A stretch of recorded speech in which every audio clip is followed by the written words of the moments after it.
you again. It's absolutely incredible to see so many people here in the Olympic Park. Doesn't it feel wonderful to be back here? And what an amazing legacy we are already getting, my friends, from those Olympic and Paralympic Games.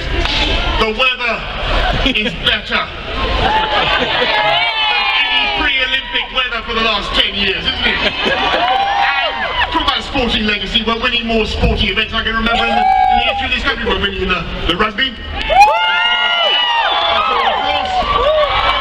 We were doing all right in the Ashes.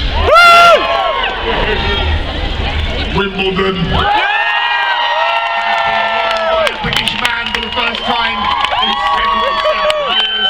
But my friends, I am not one of those shameless catch-penny politicians who tries to bathe in the reflected glory of some great national sporting triumph. I did that last year. I want to concentrate really hard today on the incredible economic legacy, the real story of what those games have produced. And when you look around this park, you see London achieving something that no previous Olympic city has ever done. All 8 of our venues, the aquatic centre, the velodrome, the copper box, the village, the whatever a copper box may be, the stadium, the Arsenal, Mitchell, Orbit, Tor, Cowrie in all its mysterious splendour, the world's largest representation of a crushed trombone. All of them have a lasting private sector future. They're all going to be fantastic for generations to come. And every day, every week, I see examples of confidence in our city.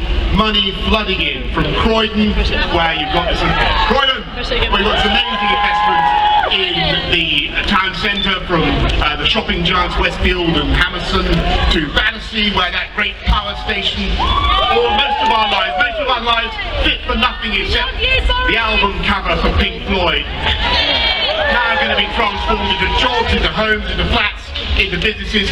And here in the Olympic Park, stretching right the way through to the Royal Docks, you're seeing billions of pounds of investment coming to London. I think as a direct result of what people saw last year. And I had the honour of receiving in my office in City Hall the former French Prime Minister Alain Juppé, who is a very distinguished man.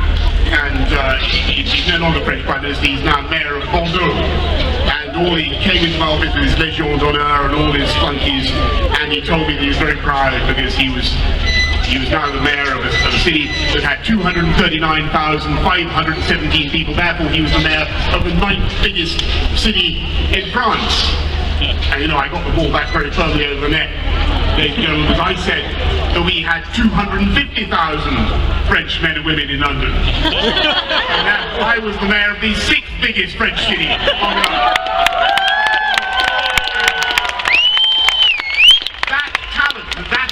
Believe me, is coming to London because of what people saw last year when they turned on their TVs and they looked at our city. And what did they see? What was the best thing about those Olympic and Paralympic Games? What was the most wonderful thing? Was it the transport network on which I've just taken the Prime Minister today on the Jubilee line? Very, very bit toasty, but it was running beautifully well.